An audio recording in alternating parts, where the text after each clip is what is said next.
mengkhawatirkan masa depan. Yang ketiga ini Pak, tidak menerima kenyataan. Oh ternyata yang bikin orang menderita tak menerima kenyataan. Bapak Ibu sekalian, masih lihat di Palestina sekarang sudah lebih sebulan. Masa pembantaian genosida sekarang terjadi luar biasa.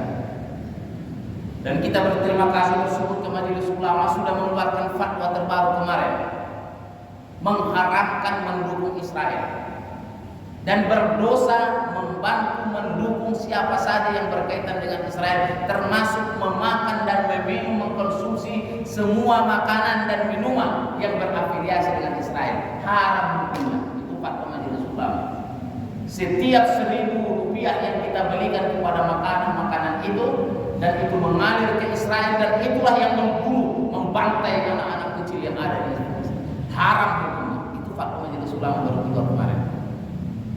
Saya tidak akan menyebutkan nama-nama makanan minuman yang dimana yang berafiliasi dengan Israel, sudah banyak di media sosial. Tapi setiap kali kita minum minuman itu Pak, kita minum darah sebenarnya, darah saudara kita di Palestina. Kalau tak bisa kita mengirimkan uang kita ke sana Pak, minimal apa? Jangan bantu Israel membantai saudara kita di Palestina. Dengan cara apa membantunya? Kita beli makanan yang berasal dari Israel. Iya kan? Wah ini fatwanya. Sekarang Majelis Ulama dihajar habis-habisan gara-gara fatwa ini. Dan itu tidak akan efektif kata orang. Tadi malam saya dengar wawancara dari Kiai Khalil Nafis. Apa kata dia? Ini bukan masalah efektif atau tidak, tapi ini masalah keberpihakan kita sebagai orang beriman. Masih berpihakkan kita kepada saudara kita? Kalaupun tak bisa kita bantu, minimal kita berpihak kepada mereka. Tak bisa kau bantu, tak apalah, doa saja seperti doa kita tadi itu Pak. Tapi jangan kau makan dan minum dari hasil usaha orang Israel itu yang justru digunakan keuntungannya membantai orang-orang di Palestina. Tapi ada satu hal yang saya lihat luar biasa. Di tengah runtuhan gedungnya, anak istrinya mati, orang tuanya masih bisa dia tersenyum. Kenapa katanya?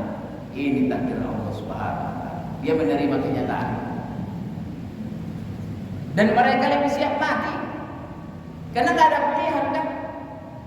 Disuruh mereka mengungsi dari Gaza Utara ke Gaza Selatan. Begitu ngumpul di Gaza Selatan, dibom banjir, satu kali dibom 300 orang mati di pengungsian. Mana ada lagi hukum internasional? Nggak ada lagi hak asasi manusia. Nggak ada lagi NATO, nggak Amerika, Inggris, semuanya itu pengkhianat, munafik luar biasa itu kan. Justru mereka mendukung, mengirimkan pasukan ke Israel, membantu tentara Israel menghantam Gaza. Kan biadab itu kan Pak. Dan yang paling bertanggung jawab kata Kiai Khalil Nafis adalah Amerika dan sekutunya di NATO itu tanggung jawab. Saya tercatat di dalam sejarah. Inilah pembantaian paling ngeri sepanjang zaman manusia hidup di dunia. Karena penjaranya adalah Gaza. Penjara terbesar di dunia ini adalah Gaza. Nggak ada penjara yang lain. Kenapa? Sudah ditembok Pak semuanya. Dan orang tidak bisa lari kan. Sudah ditembok baru dibombardir. Tak ada laki-laki, tak ada perempuan, tak ada anak mati. Dan sekarang sudah lebih 12.000 orang yang mati. Dan hampir 5.000 orang anak-anak kecil. Gak kuat nengoknya. Mendidih kan. Tapi setidaknya Pak, kita berpihak sama mereka. Belum tentu apa yang kita doakan langsung dijawab tidak, tapi menunjukkan kita berpihak. Dan itu yang dilakukan oleh Majelis Ulama Pak, keberpihakan. Apakah orang akan mematuhi fatwa itu? Belum tentu. Tapi sebagai pemimpin umat, Majelis Ulama mengatakan kita berpihak kepada Palestina sampai mereka merdeka dari penjajahan Israel. Nah, syukur-syukur bapak-bapak setelah dengar fatwa ini udah. Kalau katanya sehari saja kita tidak makan dan minum dari produk negara-negara Israel dan Barat yang ada bertebaran di tempat kita, langsung begini. Kenapa kerugiannya langsung muncul? Ini luar biasa. Jadi orang yang tidak menerima kenyataan musibah, ma'asabah min musibatin illa bi'idznillah. Tidak ada satu derita yang menimpa kecuali itu adalah izin dari Allah Subhanahu wa Ta'ala. Dan itu yang membuat orang menderita kalau dia tidak bisa menerima kenyataan. Siapa yang tak sedih kalau kita itu kehilangan Pak? Semua sedih. Apa tak sedih orang Palestina yang anaknya dibantai, ayahnya meninggal? Sedih. Tapi mereka belajar menerima kenyataan. Dan katanya apa? Ini takdir Allah. Sudah, masih tersenyum. Alhamdulillah, masih begitu monyet. Alhamdulillah, menikmatillah. Begitu katanya Bung Dironca. Dan mereka anak-anak di pengungsian masih bisa tersenyum. Lewat pesawat membawa di atas mereka, lihat enggak? Bahkan ditulis nama-namanya Pak di tangannya, di kakinya kan? Kemarin Menteri Luar Negeri kita berpidato di Monas itu, yang bikin syair dia puisi sendiri Pak. Wah, nangis tuh. Dan apa? Anak-anak Israel itu udah ditulis namanya di kaki dan di tangannya Pak. Kalau mati sudah ketahuan ini siapa. Kalau sedang cari-cari, oh ini sini. Makanya waktu mayat bergelimpangan begini, udah namanya udah tertulis di betisnya. Karena kadang ada kaki yang hilang, ada badan yang hancur, masih ada tangannya. Hamid bin. Mereka udah siap menerima kenyataan bahwa mereka mati. Dan mereka lebih memilih mati daripada menyerah kepada Israel. Itu yang ketiga, tidak menerima kenyataan. Jadi kalau sudah menikah kita, istri kita itu terima saja. Ayo kenyataan hidup ini kan begitu. Kita tinggal istri, alhamdulillah ini kenyataan. Ternyata hari ini dapat rezekinya kita segini, alhamdulillah ini rezeki. Terima kenyataan. Memang tidak mudah. Tapi kalau kita terima kenyataan memang begini, ya sudah. Daripada kita bersedih memikirkannya, nggak akan bahagia. Terima kenyataan. Kalau dapatkan kita musibah, kita terima kenyataan. Kalau dapatkan kita keuntungan, kita terima. Tapi biasanya kan kita lebih berat menerima kenyataan yang menyedihkan ya Pak. Ya kan? Tapi kalau kenyataannya untung, wah itu siap. Ini bentar lagi ini kan ada pilkada, pilcaleg. Ini deh.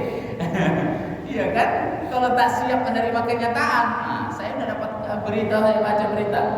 Departemen Kesehatan sedang menyiapkan rumah sakit jiwa tambahan. Kenapa Pak ya?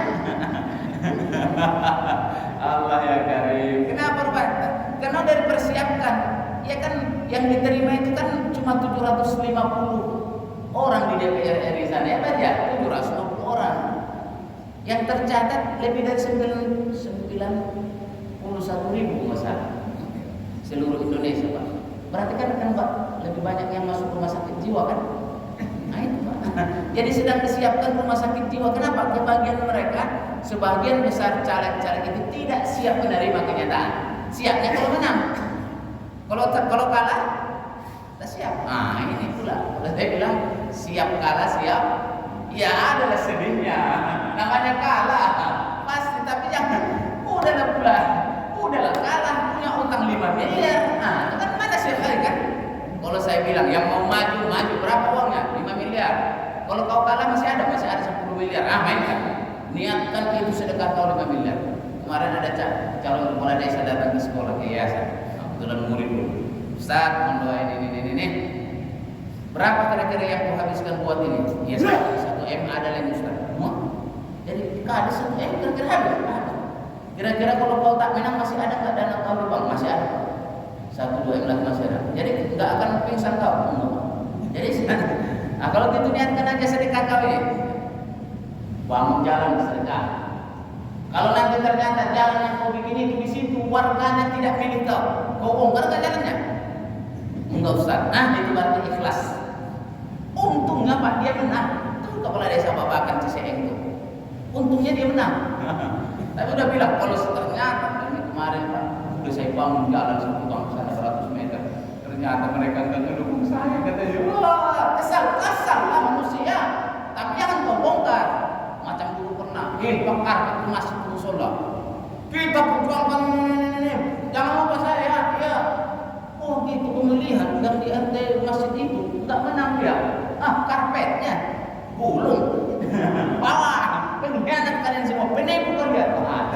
Itu tadi menerima kenyataan. Allah. Kejadian lagi ya. Jadi jangan sampai. Jadi harus siap menerima kenyataan. Kalau tidak siap menerima kenyataan hidup ini.